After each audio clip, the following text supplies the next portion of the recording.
The Sandman Season 2 is out in full on Netflix, 11 episodes plus a 12th bonus episode focusing on the Death character. Based on the classic comic book series written by Neil Gaiman, this stars Tom Sturridge as the titular Dream of the Endless, otherwise known as Sandman. It is the final season, although the comic runs for quite a number of chapters that I think would easily allow for 4, maybe 5 seasons of television. During production of this one, the news broke about Neil Gaiman scandal.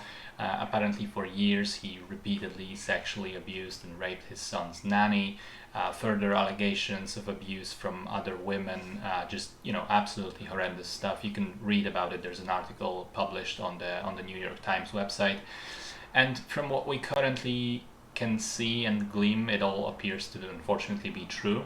So the creators decided not to cancel the second season straight up, but instead to compress the remaining story into these 11 episodes, focus on the main storyline, remove all the little standalone chapters that are not completely necessary, including my favorite chapter of probably of any comic book of all time, the Baghdad story.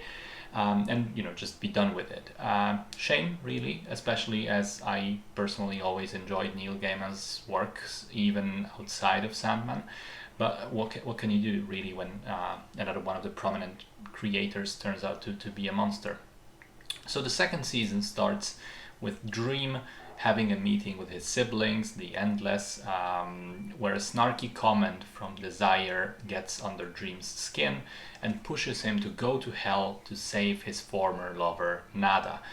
This starts an avalanche of events that will forever change Dream himself.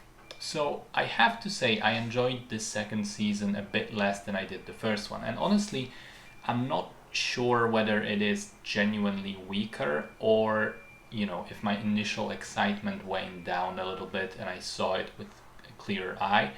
Whatever the case, I think it's an adaptation that gets some things very, very right, but some very wrong. I'll start with the bad stuff. I hate the fact that this show is so dark, speaking purely visually. 90% of scenes take place in the darkness, pitch black, bad lighting. You can barely make out what's going on.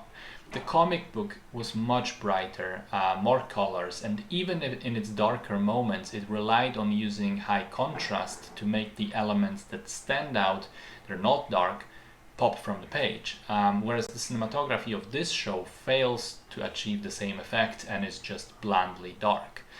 I also thought the scenes largely lack dynamism and flair. If you really pay attention, most of the show is just characters standing in one spot, looking directly at each other while speaking. Just move them a little bit, or at least set them up in a pleasing visually way.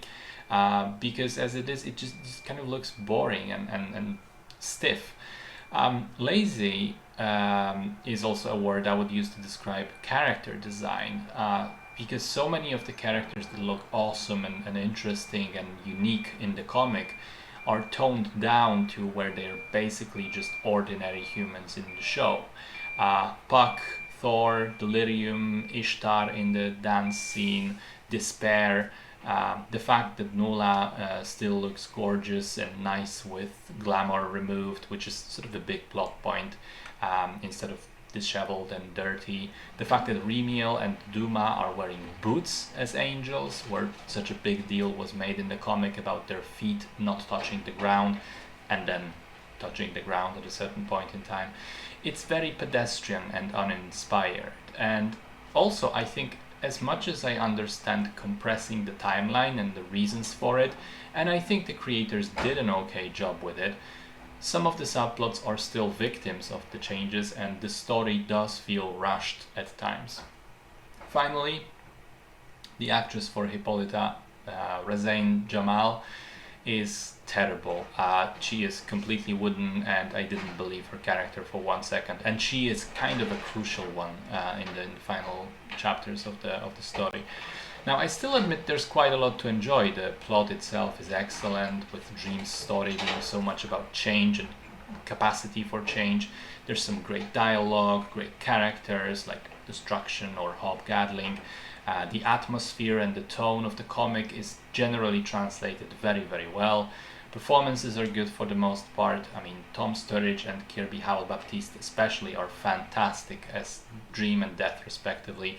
There is a lot to like, but the problem for me at the end of the day is that, for how much the adaptation does get right, there are all these frustrating flaws that I think could have been relatively easily prevented, but as they are, they stop the show from being truly good. And so even though I liked some of it, I still say the comic book is vastly superior, and I recommend reading it to anyone who enjoyed the show even slightly.